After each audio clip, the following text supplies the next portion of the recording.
সাধারণ এই হ্যান্ড ব্লেন্ডারগুলোতে চাল গুঁড়া করার কারণে কি হতে পারে, অর্থাৎ যারা রেগুলার আপনারা চাল গুঁড়া করে থাকেন কয়েলের অবস্থা কেমন হয় এবং কয়েল কতদিন টেকসই হবে এই নিয়ে আজকের ভিডিও। পুরো ভিডিওটি মনোযোগ দিয়ে দেখবেন এবং এরকম গুরুত্বপূর্ণ ভিডিও পেতে আজকে আমাকে ফলো দিয়ে রাখবেন। দেখেন কাস্টমার চাল সহ নিয়ে আসছে, পিছনে কিন্তু অনেকেই লাটের ঘাট খুঁজে পান না। আমি দেখাই দিচ্ছি লাটের স্ক্রুপের ঘাট কোথায় থাকে। এই যে দেখেন স্টিকার দিয়ে বসানো থাকে, অনেকেই আপনারা খুঁজে পান না। তো দেখেন এরকম স্ক্রুগুলো এখন আমরা খুলে নিচ্ছি, মনোযোগ দিয়ে দেখবেন।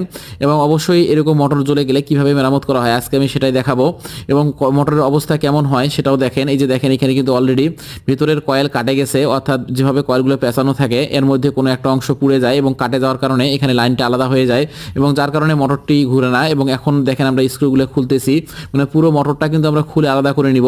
ভালো করে লক্ষ্য করবেন, স্ক্রুগুলো খুলে দিলেই কিন্তু মোটরটি আলাদা হয়ে যাবে এবং মোটরের ভিতর থেকে যে তারগুলো ছুটে গেছে বা গলে গেছে সেই তারগুলো আমরা নতুন করে সংযোগ দিলে কিন্তু মোটরটি সমস্যার সমাধান হয়ে যাবে এবং মোটরটি আবার আগের মতো চলবে। তো এখন দেখেন অলরেডি কিন্তু আমরা খুলে ফেলতেছি এবং খুলে ফেলার পরে আমরা ভাইসে বসাবো যাতে সুন্দর করে কয়েলের কাজ করতে পারি। এই যে দেখেন আমরা কিন্তু অলরেডি এখন মোটরটা হাতে পেয়ে গেলাম, ছোট্ট একটি মোটর। এই মোটরের এত প্রেসার আপনারা আসলে অনেকেই জানেন যে কত স্পিডে ঘোরে। এই যে দেখেন এখানে কয়েলের তারগুলো খুলে গেছে, ছিঁড়ে গেছে।